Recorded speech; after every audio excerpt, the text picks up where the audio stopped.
birthing area. I put 2 pounds at the bottom of the wall for the dog. Then he said when they ran the dog through, the dog alerted to the bottom of the wall. Then he said they confiscated the 2 pounds and the dog was still alerting them, but they figured the dog was still smelling the 2 pounds. So they cleared the area and got back to the States where he was stationed at NAS Lemoore, California. Then he said he sold the remaining 48 pounds for $1,800 a pound, and he said that's $86,000 for a return investment. Then he said I got out the Navy in 1975. Then he said I began to sell the W and the C. Then he said I was getting 100-pound. I don't even know what that is. Then he said he was getting 20 kilos of the C from a couple of sources. He said I was running that to Texas. I guess that was where he was going to take it. He said he paid $12,000 a kilo here and selling them in Texas to his friend for $26,000 a kilo. So he said he made $280,000, and then I did that every month. That's what he said, until he was busted. Then he said he got a 10-year prison term for that. Then he was shooting skyrockets at his mom's house. I don't even know what that is. And one of them went sideways and lodged into a cypress tree, causing it to catch fire, which then started to catch his neighbor's house on fire. Then he said, I got up on the house and put it out, but the police said I was a hazard to the community because of all the house fires had wood shingle roofs. And then he said he was arrested for fire inhabited building because his neighbor and her daughter were in the house. And then he said he got wrongful burning for the cypress tree burning and got charged for possessing and discharging skyrockets. All of these were felonies. And even though it was an accident, I was tried and convicted. That's what he said. And he received a 6-year, 8-month prison term for that. He said he got out and decided he was going to be the best drug dealer in town. Then he said he started cooking the M stuff on the stove for a certain biker group. I was cooking about 10 pounds a week, he said. I made over $1 million in around 8 months. One of his previous girlfriends got busted and made a controlled buy of 9 grams of the M for $100. She took it out to the cops outside and he tested it and took in Abbott to a judge, and a warrant for search and seizure was approved.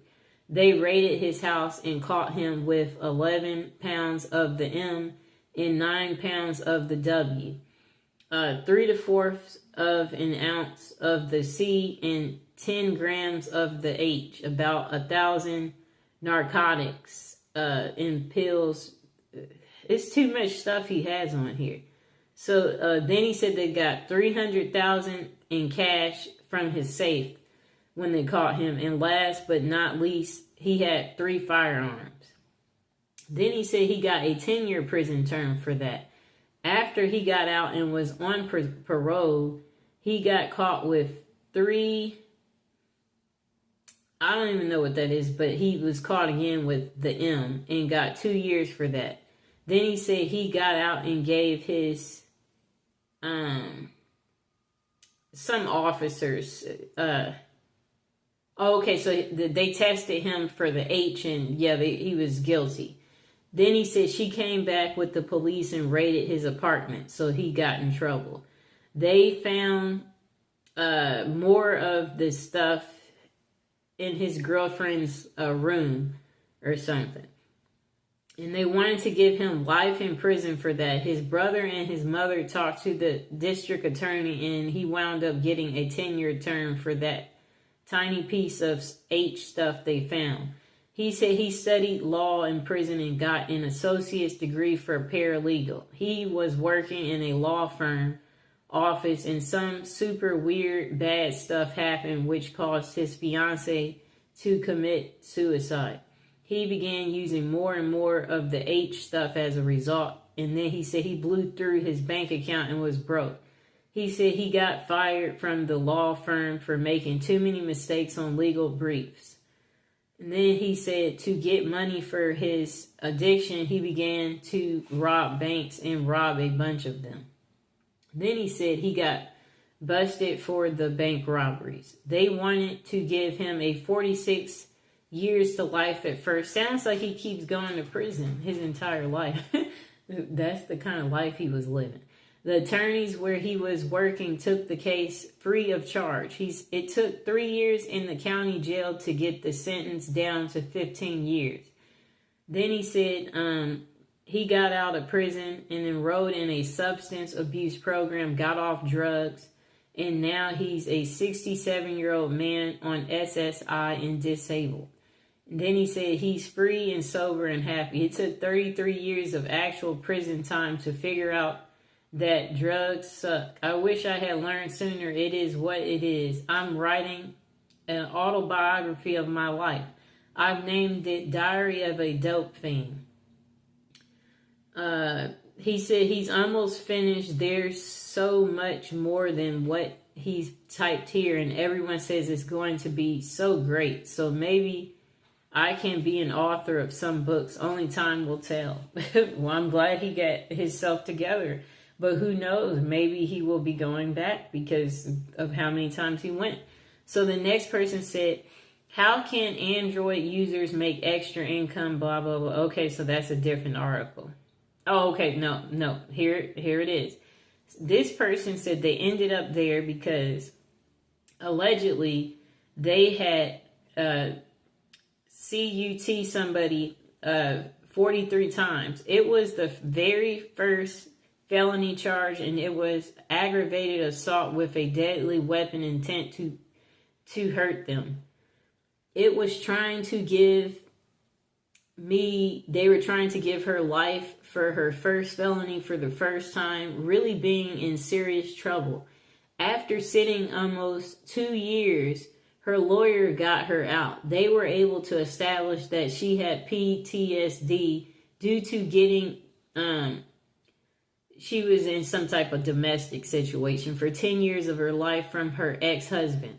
And so she blacked out when really upset, and she started, having some type of abuse go on with him.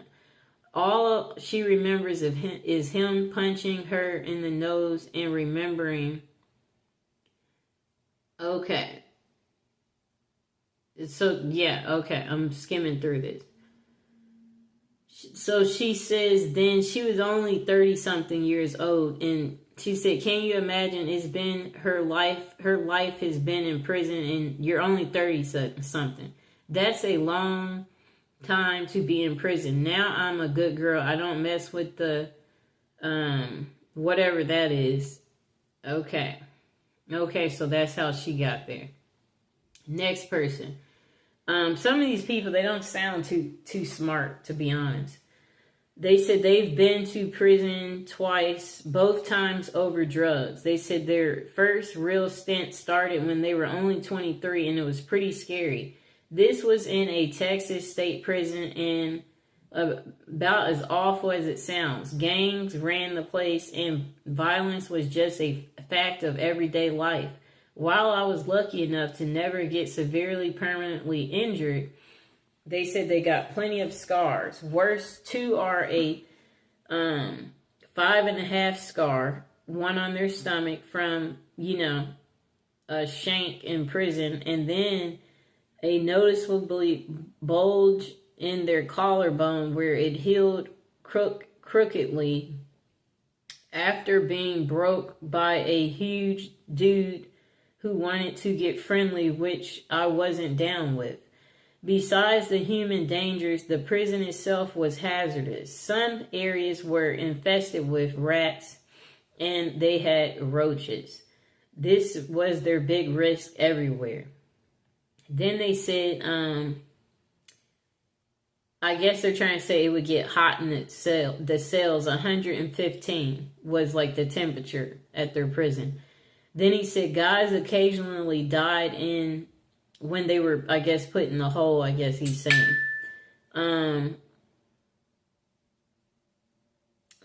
Okay, so he said they had something called a hot box, where it is an isolated cell with direct sunlight. Okay, and that people don't survive it. That's what he said.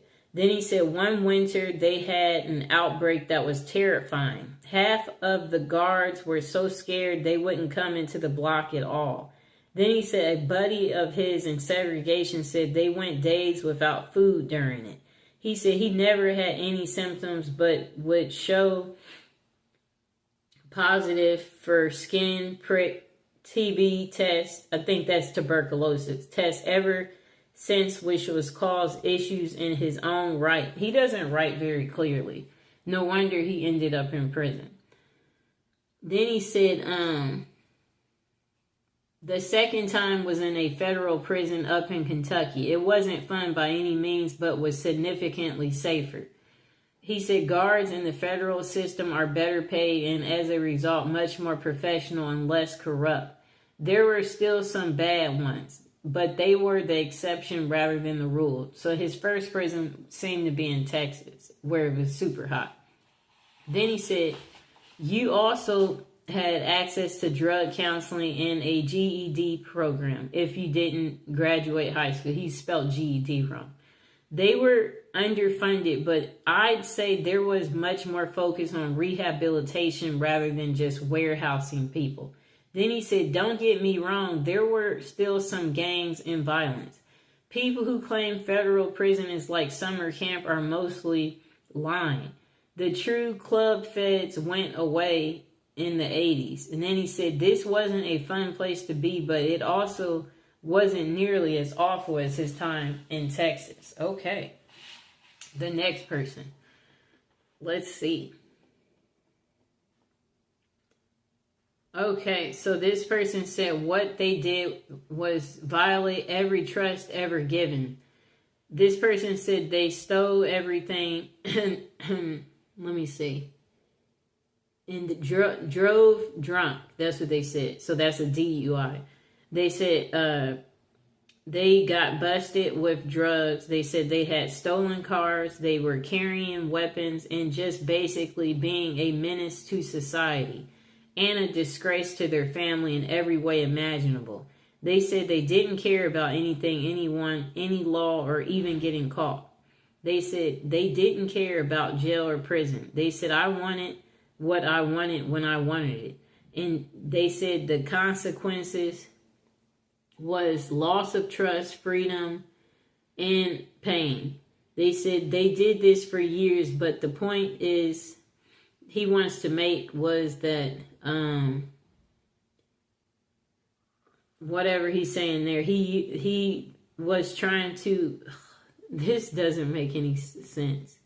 I guess he used drugs to escape or something. Well, anyway, he said he's been out for many years now. He never went back and found a place in people and God that could help him address his real issues that were causing his behavior. He said he's been sober for a long time now and still struggles to be a better person sometimes. And that he has no desire to go back to any of the madness of his former life. Well, duh. Okay, let's see if we see something else interesting. Okay, so this person said, which time? That means they ended up going multiple times, which I guess people who do end up going, that sounds about right. They go multiple occasions. Okay, this person said, but seriously, I grew up in a family of drug dealers, they said, and as such, it was natural that they would follow into their family's footsteps. They said living that type of life opens you up to a variety of experiences one might not have otherwise become involved in. Then they said among the worst for them was when they were using the H. They said the first time was all it took. They fell very deeply and passionately in love with the H.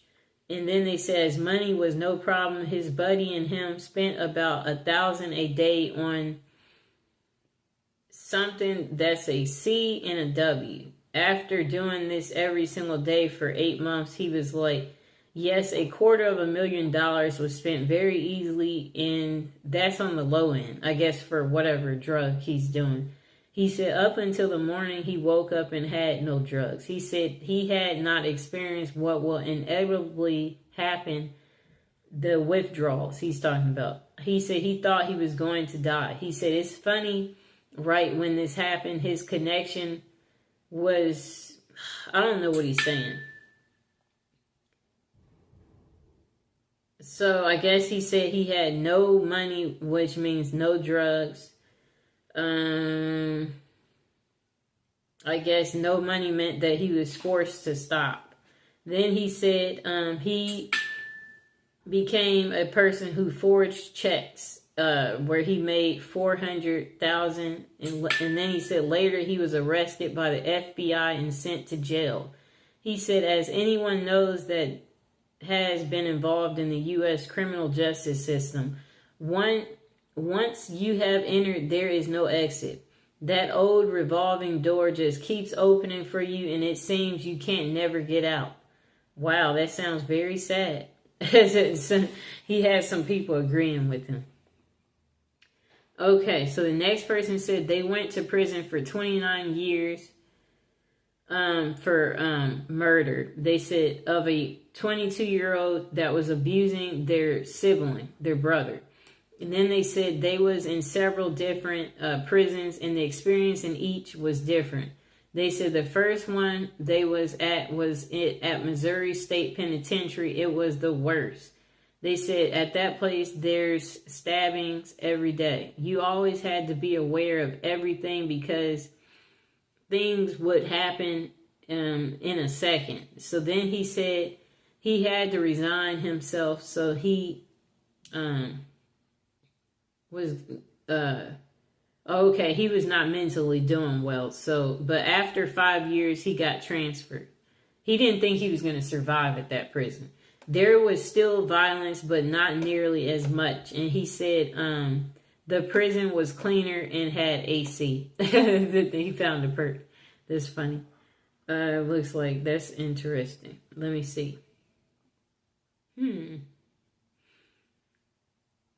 people have some stories. Wow. Okay, we're about to get into the next story. It's just so many.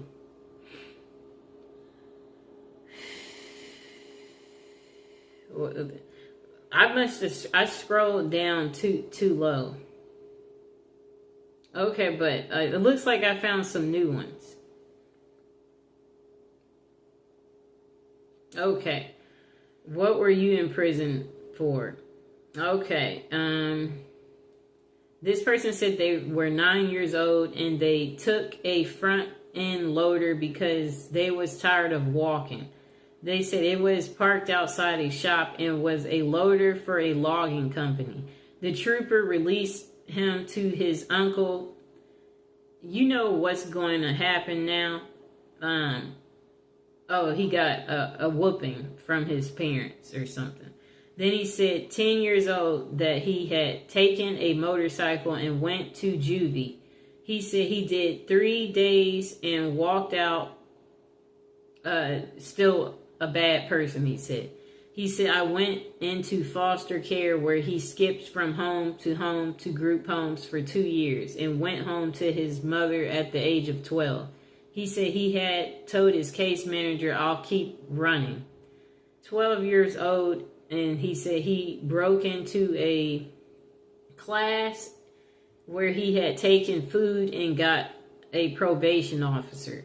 While on probation, he said he burglarized businesses and stole cars and 4-wheelers, trucks, and boats. He said he had taken a truck belonging to the telephone company and paid restitution.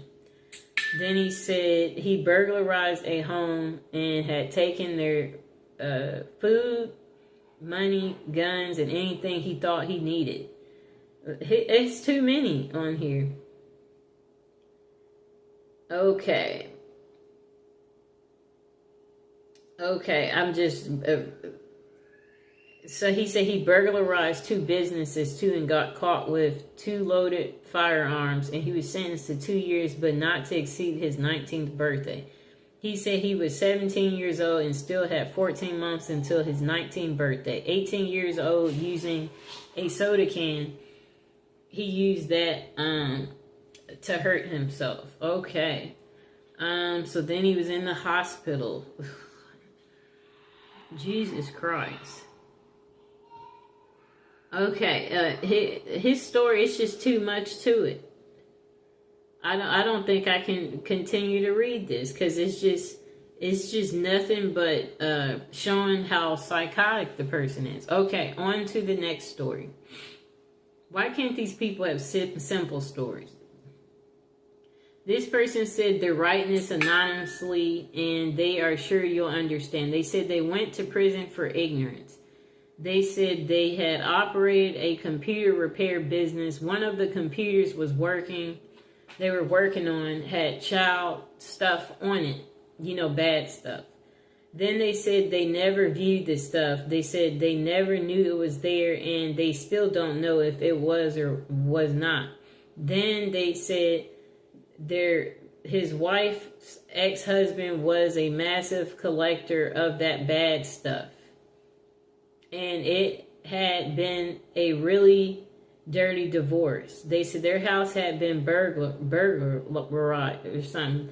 Our cars had been vandalized, and her ex had even followed them around town a time or two with a rifle. Okay. So then he said one early morning the FBI entered their home and dragged them out of bed, at gunpoint. They confiscated nearly 30 systems from their home and business and disappeared with them. I don't even know what that is. He said no search warrant was served, no Miranda rights were read, and only identification presented was a business card. And then he said that his wife and him could believe they were actually being visited by the real FBI officers and not a group of imposters. Okay. So then he said he spent 20 months in a tiny county jail, during which time he believed he had a stroke. No medical care was provided. Then he said in prison that he had been stabbed with a pencil after about 2 months at the jail and placed in solitary confinement from that point on, and no medical care was provided. I guess there's privileges in the real world, but not there. Then he said he was forced to accept a plea bargain to prevent his wife from being jailed for the possession of the stuff. Then he said 2 public defenders actually told him to accept the plea bargain or they will go after his wife. Then he said he signed a plea bargain accepting responsibility for possessing a photograph in return for a 3 to 5 year sentence. Ooh. Then after he accepted the plea bargain, he was removed from the county jail to a federal detention center. Then when he finally appeared before the judge, the prosecuting attorney requested he stand before the court and tell where he had gotten the picture before the judge ruled on his sentencing. He said he may have been able to accept responsibility for possessing the photograph convincingly, but he was unable to lie about obtaining it convincingly. His sentence was 120 months. He was shipped and processed to a satellite load after a half a year of he was harassed by guards and inmates and was shipped to a low security prison for his protection. After being, he said, assaulted at the low for being a chomo is what they called it. He said it's a prison term for what he did. He was shipped to a medium security facility. The entire time he was locked up, He was required to speak to staff members who wanted him to accept responsibility for his deed. Many years he spent being mentally assaulted with the goal of forcing him to accept his responsibility for his conviction. There was no appealing his case. One of the clauses in his plea bargain stated he would not say he had been poorly represented. Another clause prevented him from filing an appeal. It is his opinion that the only thing the lawyer represented was his own interest.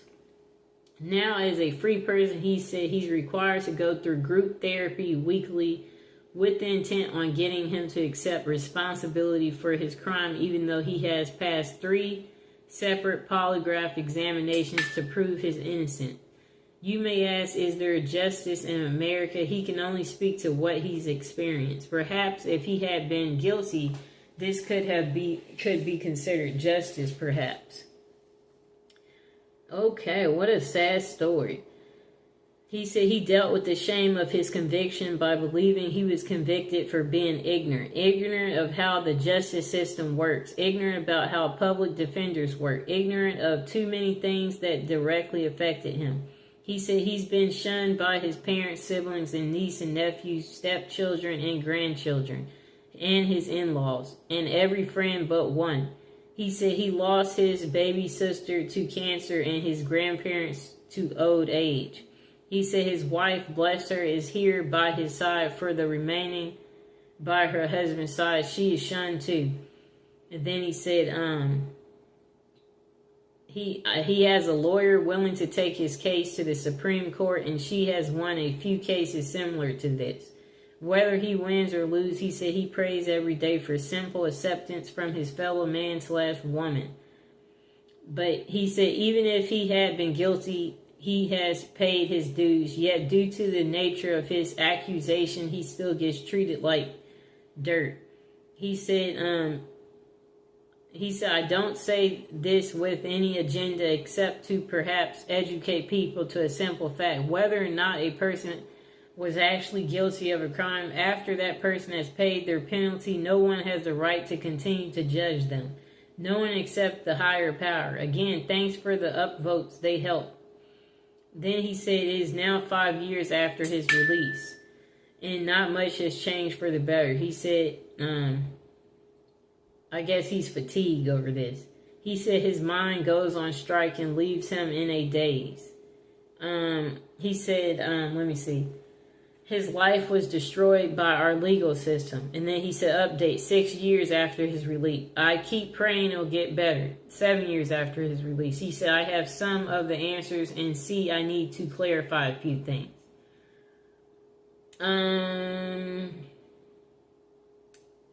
Miranda rights are only read if the suspect will be quoted in court. Warrants may not be presented when served. So much for my TV education. Then he said, whether I was the person who obtained the picture or not, he said he was still the person in possession of them. Next thing said, things are better. That's what he said. Number 5, to those who have a choice, do not ever accept a public defender. Wow. Then he said 9 years after his release, he has a lawyer now. He said he finally is able to submit a FOIA request. There was a confidential informer in his case. Because of the informer, his case had been sealed. Then he said also because of this informer, the warrant that had been signed and sealed by the magistrate, the warrant was expedited because it was believed he had the ability to destroy the evidence if allowed the chance to do so. He said currently the courts have ruled he no longer has to register as a sex offender list until the courts rule in his case. Okay, so he said he's not on that list no more. Then he said 11.5 years in prison, 5 years on supervised release, 9 years on the list of the bad list. And it appears the courts will now clear his record. Wow, I guess he had tough time. You know, that was a crazy story. This person said they used some type of tool and got someone 43 times. They said it was the very first felony charge, and it was an aggravated assault with considered a deadly weapon, intent to harm them. They were trying to give that lady life for her first felony, for the first time really being in serious trouble. After sitting almost 2 years, her lawyer got her out. They were able to establish that she had PTSD due to getting in a domestic dispute with her ex-husband. Okay. Let me see.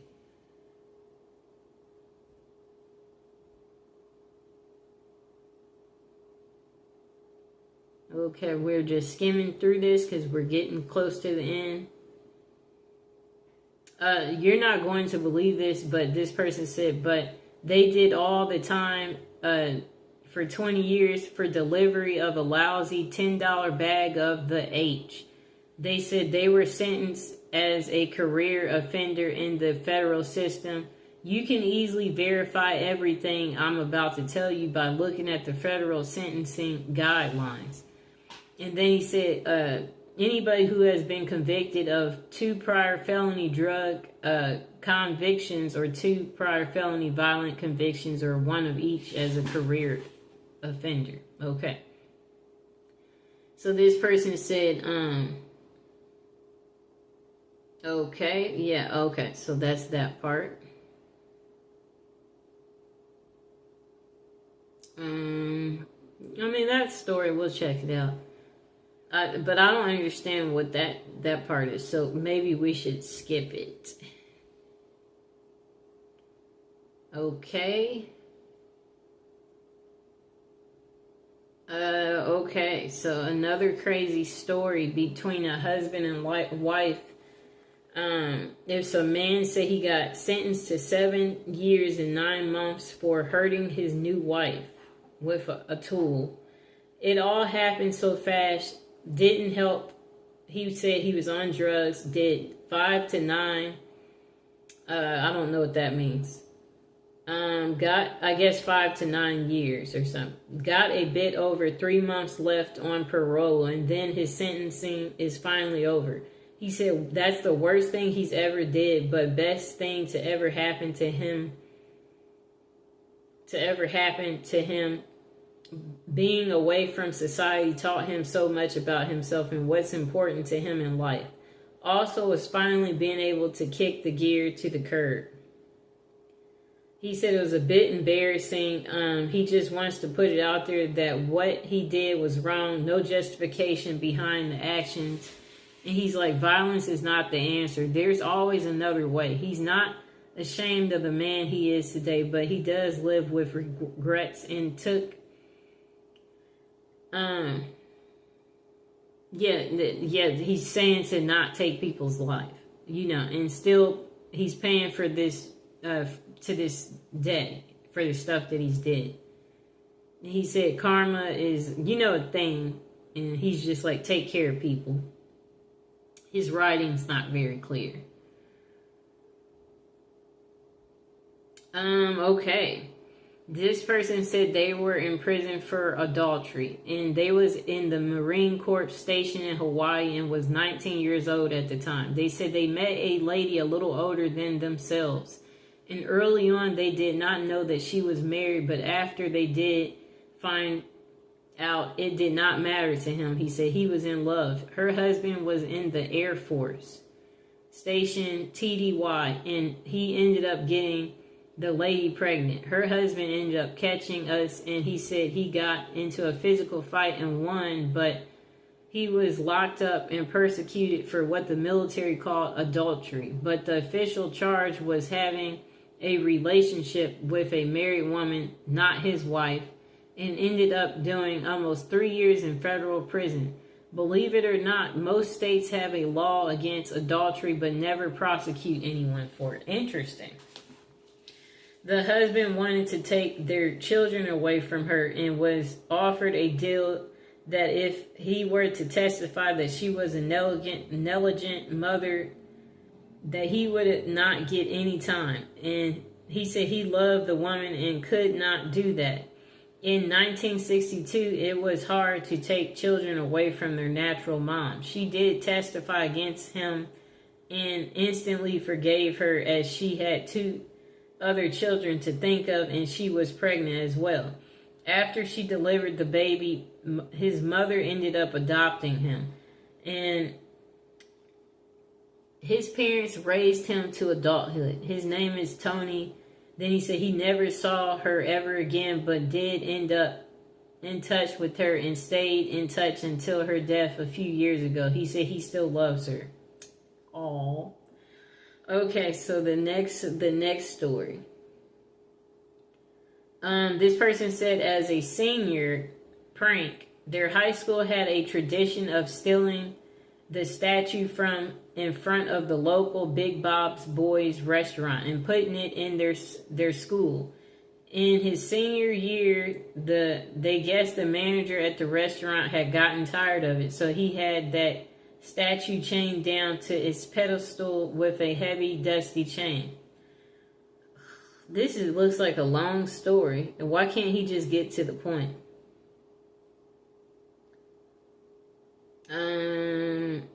Okay, that story seems to be too long. Okay, so this is a story from a woman. Most people claim to be innocent while incarcerated, and then she said she was completely innocent. She said she was born in prison. The story of how her parents ended up in New York in 1970 varies upon whom you speak to.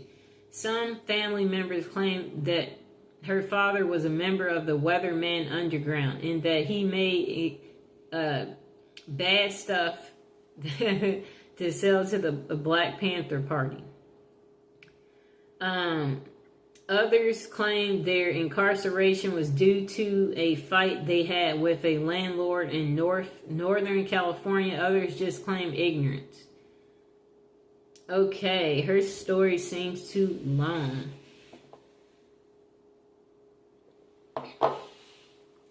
Apparently, the event of her birth was a news event that was heard across the globe. Her mother says she received cards from people in Europe and Australia. Her parents or grandparents heard the story of her birth on the news. Walter Cronkite was the anchorman, is what she was told. Her grandparents had no idea where her mom was or that she was even pregnant. They were shocked when I don't even know how to pronounce that name, advised them that their daughter just gave birth to their granddaughter while incarcerated in New York and then was being held at Belleville Hospital. The following morning, the grandparents called social services in New York. They were told that yes, the story was true and that she was being held and considered abandoned. Immediately, they flew to New York. She said she was 5 weeks old when her grandparents came for her. They raised her. They were the ones she called mom and dad. Unfortunately, they have long passed, she said. Her mother and her speak regularly, and she has always been in her life, sort of. She is a wonderful person. Her father, she's met only 3 years ago. She said she was 43 at the time. He had been searching for her all her life. The ultimate joy her presence gave to him was outstanding. He was a wonderful man as well. She keeps in contact with both parents regularly.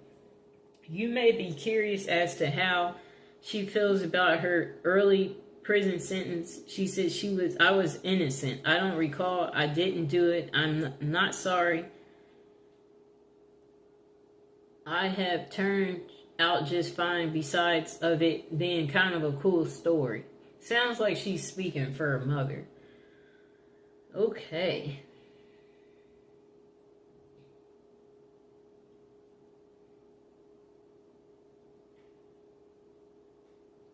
Okay, so that looks like a long story. Wow. Some of these stories are just entirely too... This person said they murdered a man who was... Okay, no.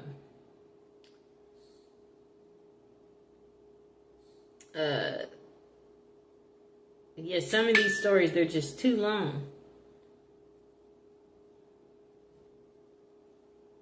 This person stole 42 cars. That's how they ended up there. I like how they got to the point. Okay. Again, this case is someone in possession of drugs. That's how they went. This person served 40 years in prison and they've done their time and they are tired of trying to explain that part of their life to everyone. What's interesting is they're not saying what they were there for. Okay. Another person ended up in prison while in high school. But they should just say immediately what they ended up there for. And this person is saying it's a scary place. They said they ended up there their freshman year. And that they were on the basketball championship team. But they don't really get to the point to how they ended up there. This person said they broke many laws and deserved it. When they hit hard times and couldn't pay child support, got caught up with the wrong couple of guys that seemed to have some ideals of how to make a little extra money. Yeah, I guess he's saying that's what caused him to go to prison. Okay. He's not good at writing.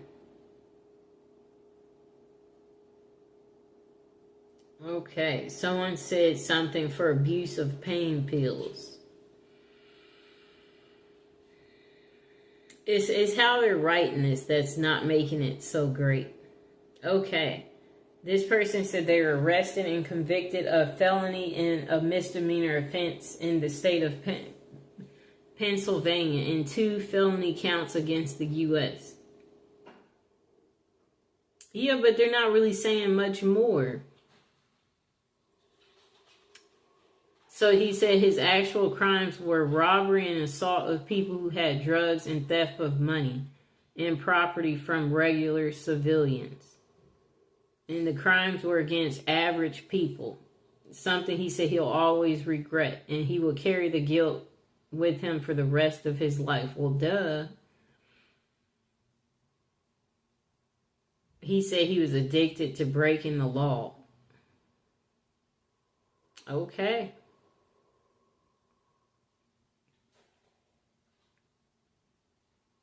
This person said murder of an innocent person with their hands. Okay. They said it was a mistake. Not on purpose. But they could not have proven it to be a mistake. And they said they didn't deserve the conviction. Really? Okay, so, okay. We'll probably do one more story. This person, she said she ended up there because of forgery. It started because she just turned 18 and was a server and moved into her own place. She didn't realize how hard it was to pay bills and live on her own and had rent due. So she started to change credit cards and to say she got a $15 tip instead of a $5. Well, it was working so well, I changed a check to $100 more. And after 2 months, then she said she got caught.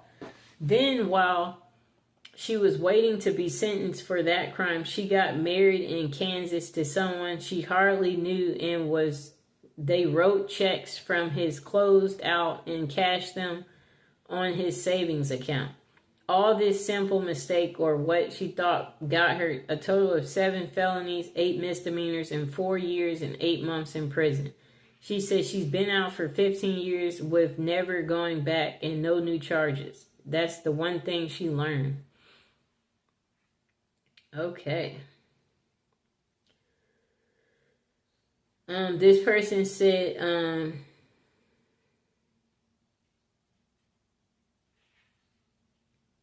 okay.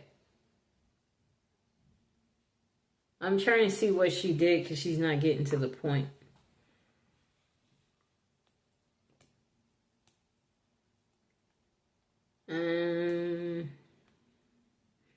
Okay, let me see.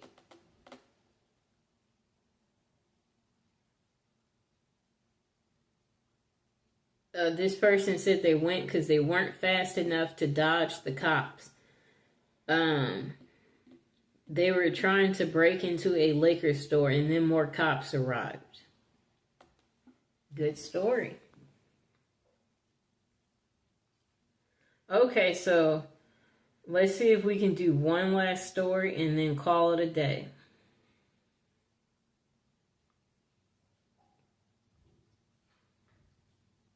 Okay, this will be the last two. This person said they were 45 when they first went to jail.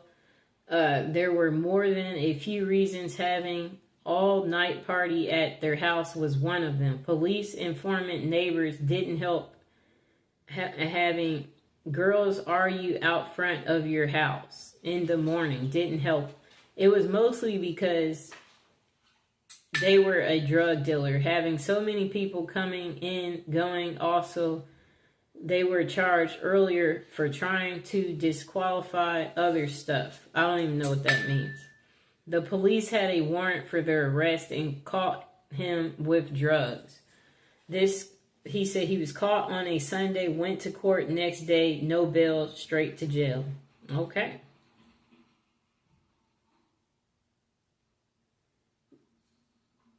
Next person said they was given a 28-year sentence for burglary, while as a repeat offender, of which they served 18 years, 2 months, and 4 days before they was sentenced on parole. They said they feel the need to expand on their answers, so they're adding this. In Wisconsin, armed burglary is a Class B felony and carries a maximum of 40 years. They said also they had a sentence enhancement for being a repeat offender, which adds another 10 years. Then he said he received 28 of a possible 50. 28 out of a possible 50. Okay, of 50 years. 28 years instead of 50, which was the maximum. He said he also had a felony assault charge, which he received 10 years of probation for. Okay. And he had a consecutive burglary conviction. Other factors were that he had 2 prior felony convictions that he received when he was in adult court at 16. So that was at age 16. He was given 18 years and 2 months. Goodness gracious. That's the majority of his adult life. And here's Mr. Fox, after talking about such negative stuff.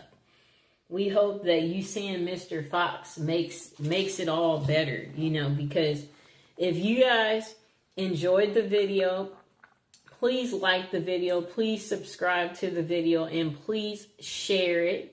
And tell me how much you like Mr. Fox. And yeah, that's the end of how people ended up in jail. It was just a series of stories that I selected and read online.